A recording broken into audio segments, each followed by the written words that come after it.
So hello guys, welcome to Notes Fire. आज का हमारा टॉपिक है exotic and transplanted fishes. Synopsis में है introduction, definition, history of exotic fishes transplanted in India and importance of exotic and transplanted fishes, challenges and ecological impact, conclusion and reference. ये रहेगा synopsis. Start करते हैं introduction से।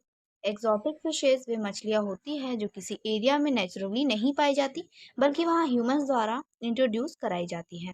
इनका use अलग अलग पर्पस के लिए किया जाता है, जैसे कि एक्वाकल्चर, इकोलॉजिकल कंट्रोल और ornamental fish trade.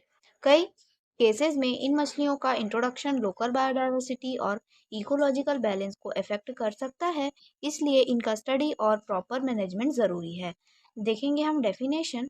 Exotic fishes वे फिशेज होती है जो अपने नेचुरल हैबिटेट से बाहर किसी नए इन्वायरमेंट में लाई जाती है।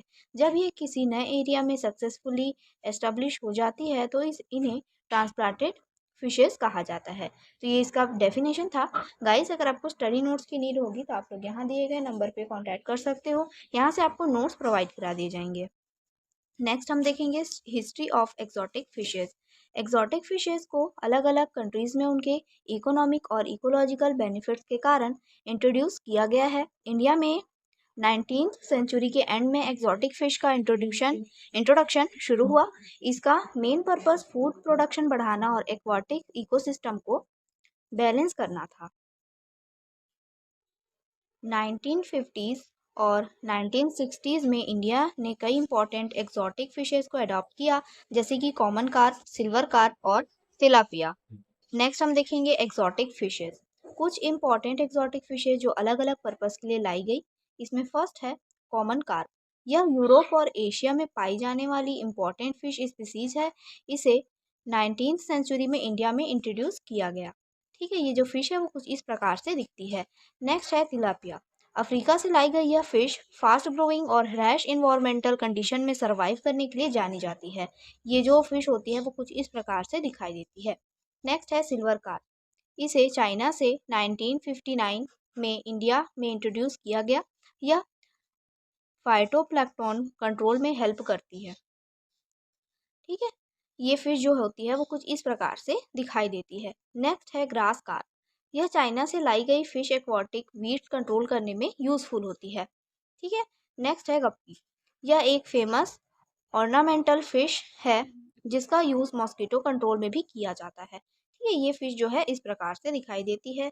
नेक्स्ट हम देखेंगे exotic fishes transplanted in India. India में एक्सोटिक फिशेज मुख्य रूप से एक्वाकल्चर और इकोलॉजिकल बैलेंस के लिए इंट्रोड्यूस की गई।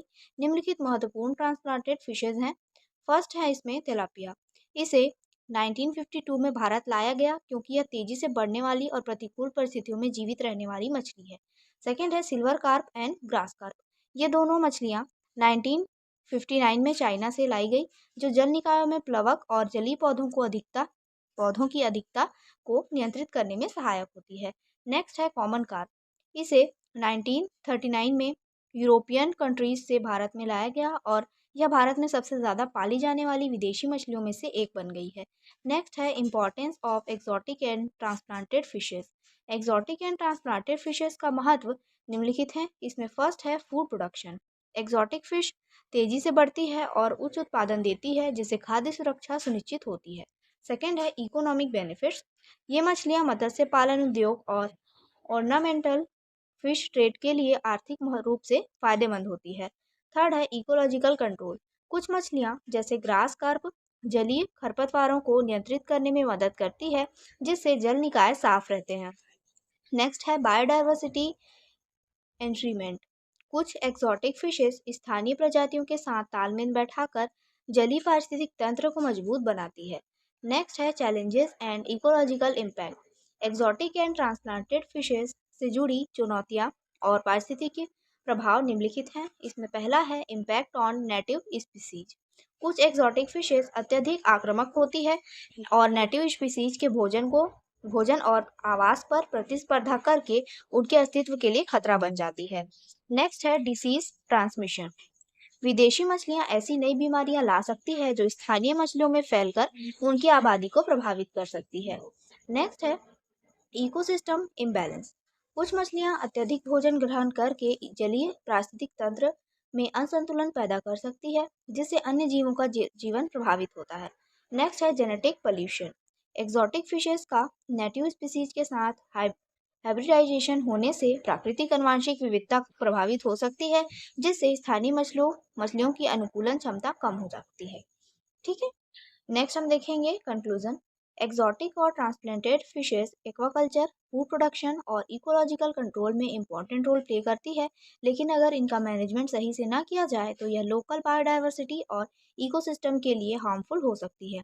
इसलिए इनका सस्टेनेबल मैनेजमेंट और कंट्रोल्ड यूज ज़रूरी है। तो ये इसका कंक्लूजन था। रेफरेंस में देखेंगे हम लोग J.R. Norman, The History of Fishes and नागाराजा Rao, An Introduction to Fisheries। तो ये आज का टॉपिक था। आई होप आपको समझ में आया होगा। समझ में आया है तो प्लीज़ लाइक करिए एंड सब्सक्राइब करिए। Thank you.